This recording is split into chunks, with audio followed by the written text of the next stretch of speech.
Welcome to Crime Circus, ladies and gentlemen. My name's Drip Drop, and I present to you another Crime Circus exclusive. I've checked all of YouTube, and this video doesn't exist anywhere else. This is in full. This is Brian Draper's final confession, his final meeting with law enforcement. And I personally typed out these subtitles for my hearing impaired folks out there.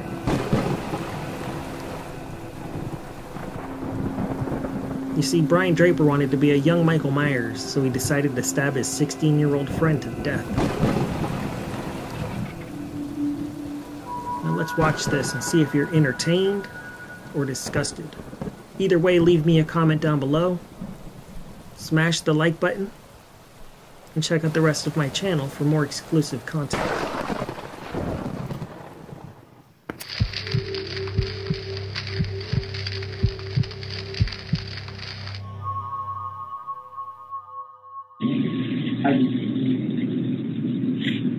You sit here? Yeah, you can sit. That's cool.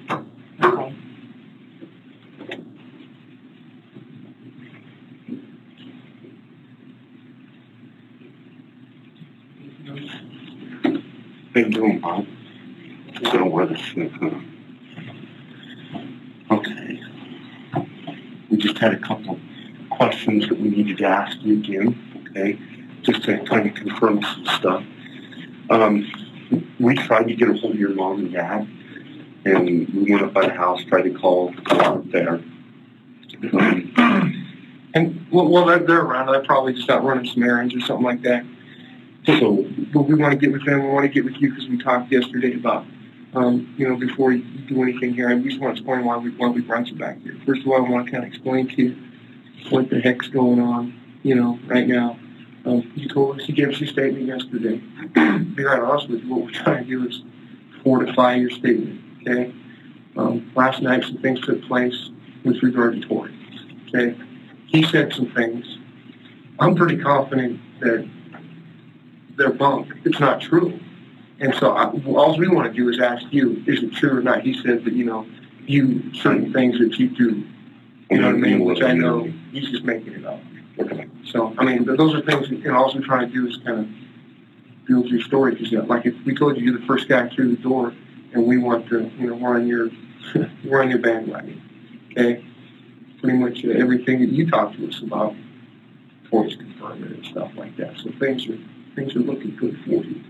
And so we're trying to, get with your parents and let them know that. But I think you need to know that too. I imagine they'll be here, anytime soon. And I don't know if they're down. Maybe they're down talking. I don't know if they can get an attorney for you or something like that. But maybe that's what they're working on this morning. But I was up at your house and they just might be out and about. Is it possible that I could get Barnes out? Dude, I really want to go home. I really do. Yeah. I don't know what the judge is going to do on this.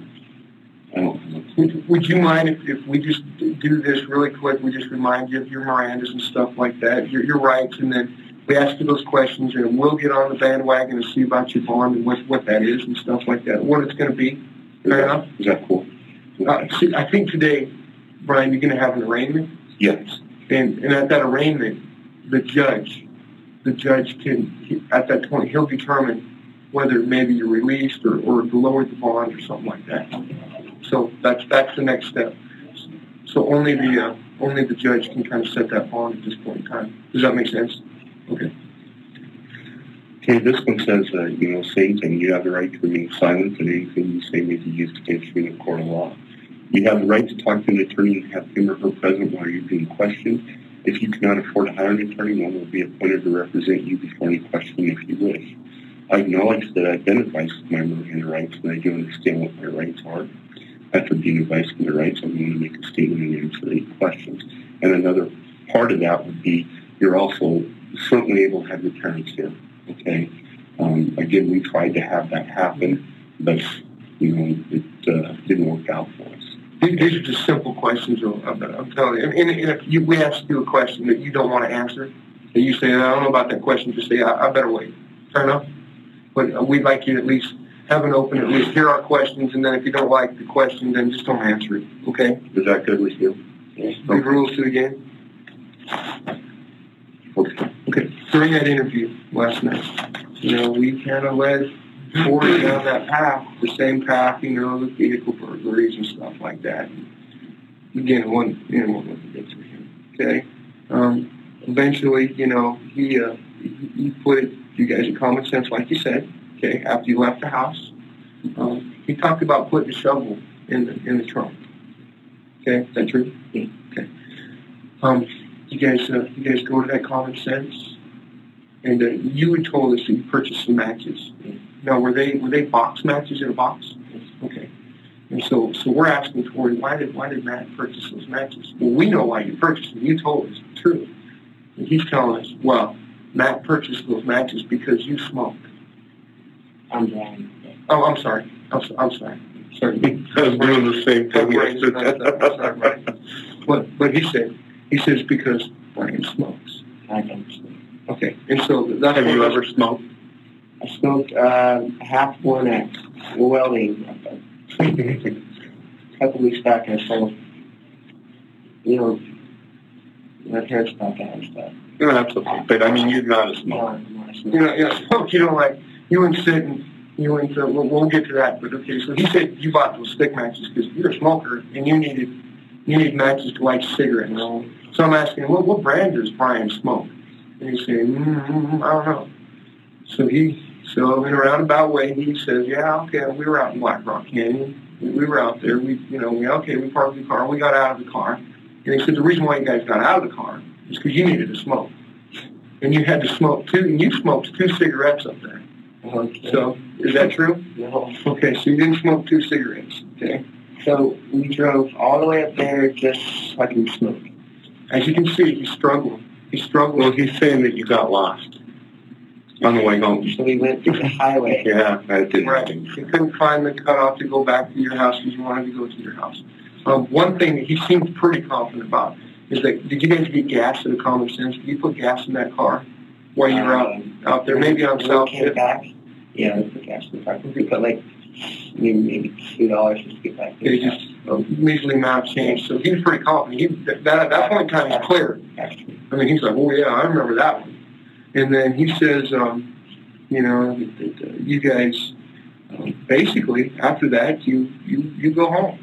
Is that correct, Andy? Mm-hmm. Yeah, after the gas thing, and then you guys head home. So the story's pretty good. So he leaves it out there. He's open to this stuff. His story's really, really crappy about, all these things. Same as you. I mean, he is, he's right to that point, and he knows, and we've confronted him with everything. And so now the big kicker is that we want to make sure that your story is good, is solid, right? What you told us, him stabbing, he wasn't the guy watching, and you were the guy stabbing. Yeah. Is that true? Yes. Okay, so you're good with that, and we're feeling good about that so far. Okay, so things could change today. I mean, he's on the verge of, finally doing the right thing and getting this off his back. So things are going in the right direction. Andy has some questions about you about what was found. You led us to some things that were found in Black Rock Canyon.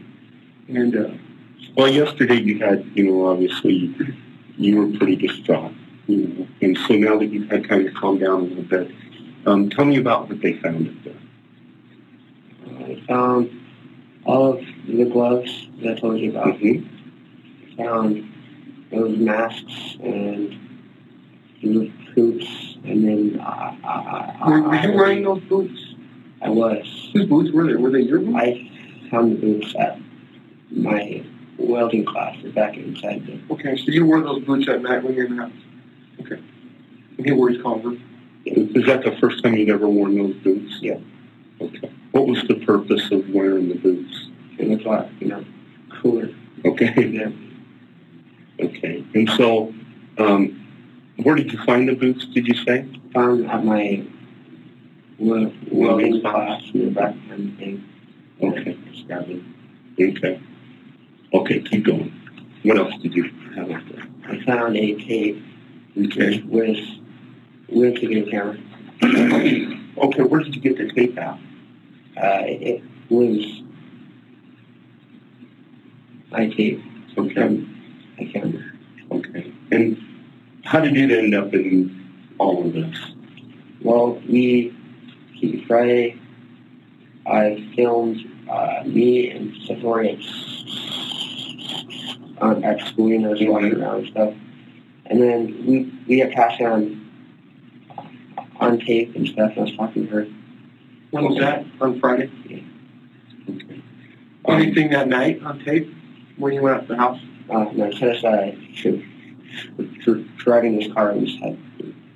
Okay. Any audio on there? Yes, yeah. Is there anything incriminating on there that's going to... Why were you getting rid of it? Well, we just took everything that was in his trunk. We found socks there too, and I don't know how this got there either.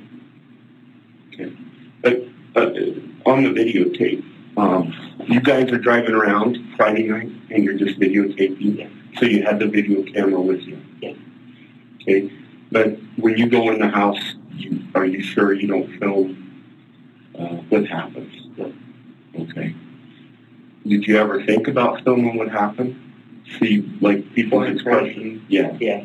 Okay. Well, what made you decide not to? Well, you know, if you're holding a camera, it's not exactly going to be, you know, well, you know. The same exact. Yeah. Okay. All right. So we're not going to find anything gruesome or gory on that. So, okay. Is Tori talking on there? Yes, he's talking on that too. Say anything about your plans for the night to go out to the Cash's house? You know, we just talked at school and stuff. We just talked at school.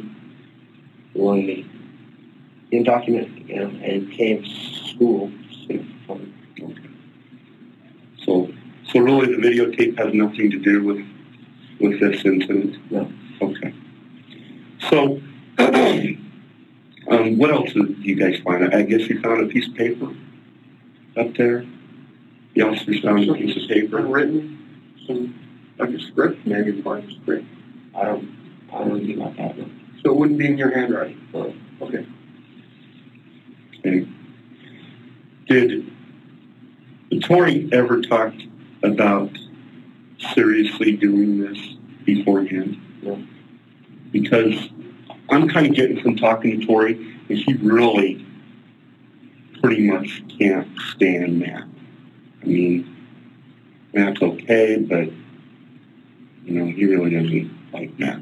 Okay. Do you ever get that impression? Okay. Nothing like that to you? They don't really hang out, but... Okay. And then there was a shovel. Is that correct? Yes.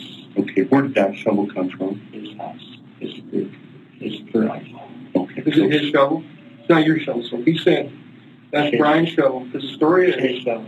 And the story is that the reason why I put it in your trunk is because it's your shovel. And you're going to take it back to your house because you were digging jumps in your backyard or, I mean, something to that effect. No, it's his shovel. Okay. Okay. What about the way that you guys left? Did you guys, you said you went down the stairs, is that right? You went back down Yes. the stairs? What happened to the dog? The dog stayed upstairs and just kept barking. Okay. Just like it. And then did you guys, as you went down the stairs, did you bolt right out the door? Yes. Okay. No, So we went and turned the power back on. why did you do that? Because, I don't know, it just, well, I couldn't panic, you know, we get away dead and stuff, that's, I don't know, I just wanted to get the power back on and stuff, everything was right. Are you sure the power was off? Yeah, the power was off. You're positive? You're positive. Okay. All right. Now, the problem that we kind of have with this whole thing is, and again, you have been fantastic, okay? But sometimes the truth can kind of be hard to tell, okay? But it looks like 2 of the knives have blood on them, okay? So how can you explain that to me? How come there's 4 knives? Did we ever answer that? Those were just props from the movie, but we What were used them. That we were going to have. When were you guys going to make that movie? Well, we were starting the script pretty soon, and then we'll start filming for, you know, film. Okay. So let's go back to the knives. There's two knives, two distinct different knives. Two of them have blood on them. Okay. How does the blood get on both those knives? Well, we put in like a shirt. We wrapped them off in a shirt. The blood is layered on the knife. See, there's blood that's transfer blood, where I would, like if I had a bloody nose and I'm holding it and then I take the towel and put it against you and it's blotted, okay, that's called transfer blood. This is layered blood, okay? And they say that once you go in to something and come back out, the blood is layered on the knife, it's not transferred. So they know that both knives have gone into the body.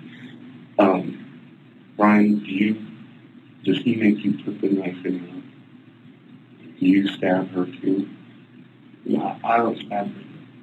Are you sure you don't stab her? I know you don't want to stab her. I know that is the last thing in the world that Brian would ever do. But does at any time does Tori make you stab her? Are you sure? Because I want you to think about this. I know that there's a lot going on. The mood, you know, the screaming, the gurgling, the sounds that you're seeing, probably the smells that you're smelling now of blood and that smell. Okay, and you've got a lot going on. You've got a burst of adrenaline. Okay, if he's yelling at you, are you sure you don't see your hand coming out accidentally? Are you sure that you don't stab her accidentally? Is that possible that happens? I dropped my knife. Dropped it. Do you drop it after you stab her?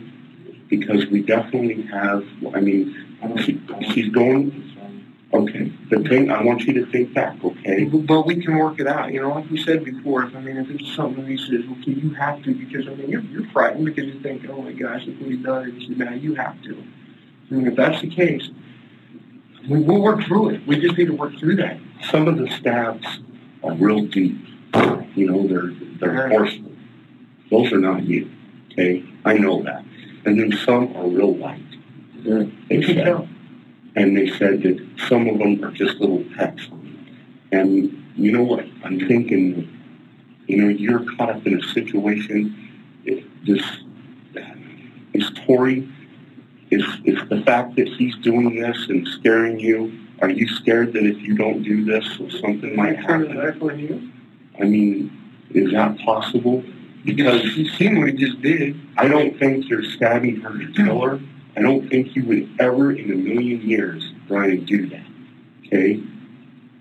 But do you get caught up in the moment and you're just doing it to show him so you don't get turned on? Does that happen?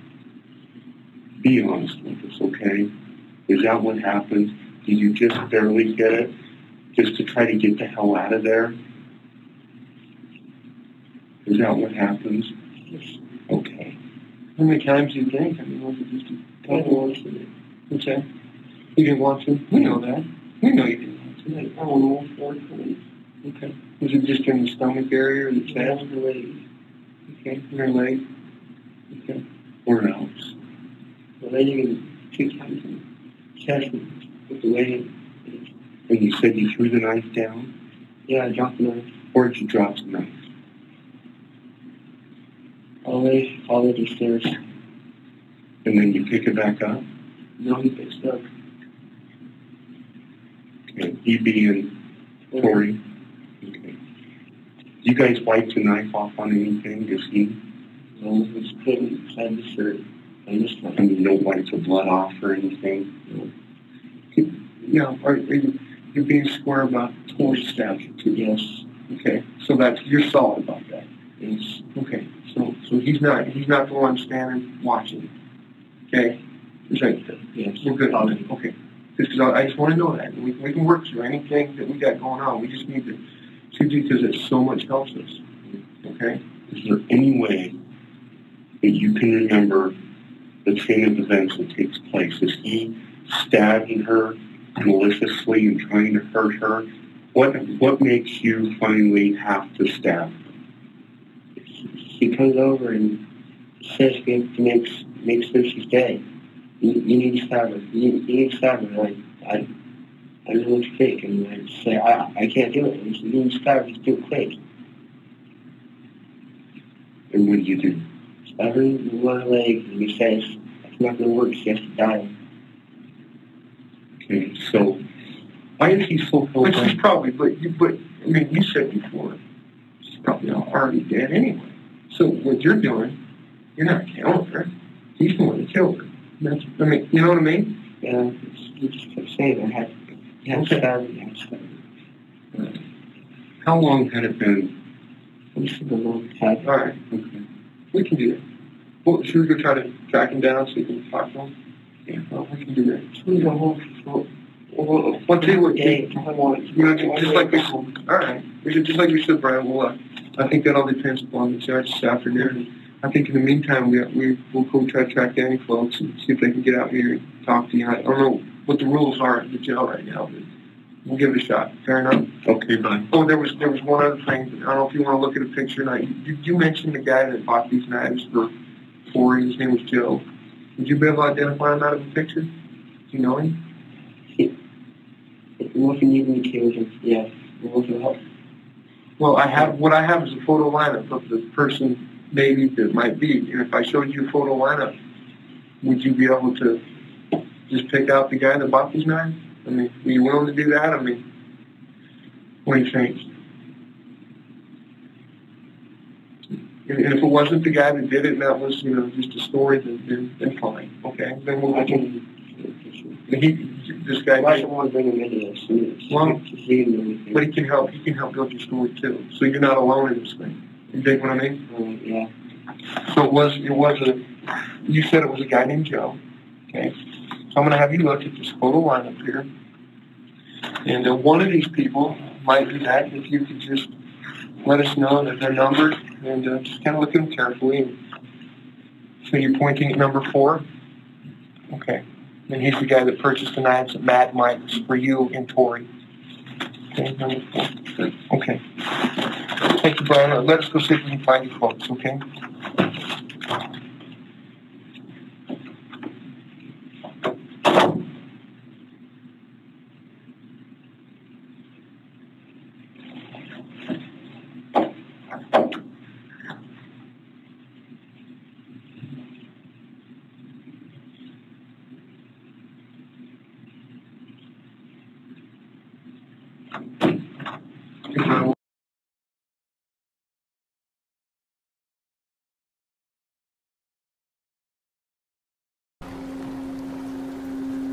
Exclusives, exclusives, exclusives. This is what you can come to expect here at Crime Circus. The best of the best. Better than all the rest. This is the #1 crime channel on all of YouTube. But I think you know that already. And I'm not finished with this Cassie Joe Start Art case. I have more exclusive content that's really going to blow your mind if you stick around, stay subscribed, and turn on notifications so you don't miss any future episodes. Please remember to like the videos and leave comments because it really helps me in the YouTube algorithm. And a big shout out to Up Your Food Game. He helped me out with the audio on this because the original audio was the worst audio you've ever heard in your entire life. He brought it from a 0 to a 10. So a big thank you to Up Your Food Game. And a super big thank you to Daylight Disinfectant because he keeps finding me inside of the Cash App. And to the rest of you, much love to my circus fam. Patreons, YouTube members, I appreciate all y'all. Anyways, until next time, stay safe out there and tune back in soon. Thanks.